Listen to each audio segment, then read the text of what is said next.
Bonjour à tous. Des espèces qui pourraient prendre le pas sur d'autres. Le silure, par exemple, ce poisson d'eau douce le plus imposant de France, fait débat. Dominique Dumas et Philippe Lagone. Ils sont de taille impressionnante, parfois plus de 2 mètres. Venus de l'Est, peut-être du Danube, les silures sont d'abord apparus dans le Rhône et la Saône il y a plus d'une vingtaine d'années. Ils sont voraces. Dans leur estomac, on trouve toutes sortes de proies, jusqu'à des tortues et même des oiseaux.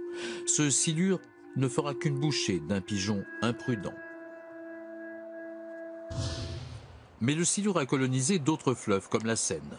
Aurélien et Ronald se sont spécialisés dans la pêche urbaine au carnassier. Pour le silure, il faut d'abord bien s'équiper. Mais le poisson est-il nuisible à l'équilibre de la faune aquatique? Les avis sont partagés. Le silure, il est comme tout poisson prédateur. Hein. C'est un poisson qui mange, qui se nourrit.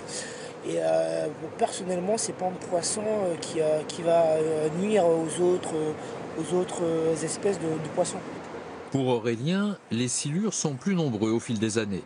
Une explication logique, le poisson, vu sa taille, n'a pas de concurrent direct. Il y en a quand même de plus en plus, ouais. Ils ont moins de prédateurs. C'est vrai que les street fishers, nous, quand on tombe dessus, on les remet systématiquement à l'eau. Donc finalement, ils ont personne dans la chaîne alimentaire. Ces pêcheurs des villes relâchent leur prise, mais les immortalisent en filmant ces silures en bord de Seine.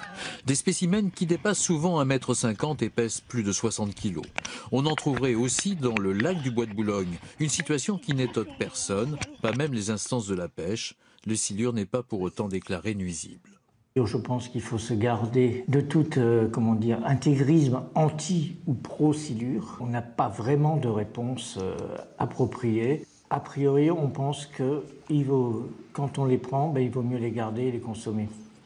D'autres risques existent plus importants pour la faune aquatique, comme les changements climatiques, la pollution et la raréfaction des zones humides, conséquences directes des actions de l'homme.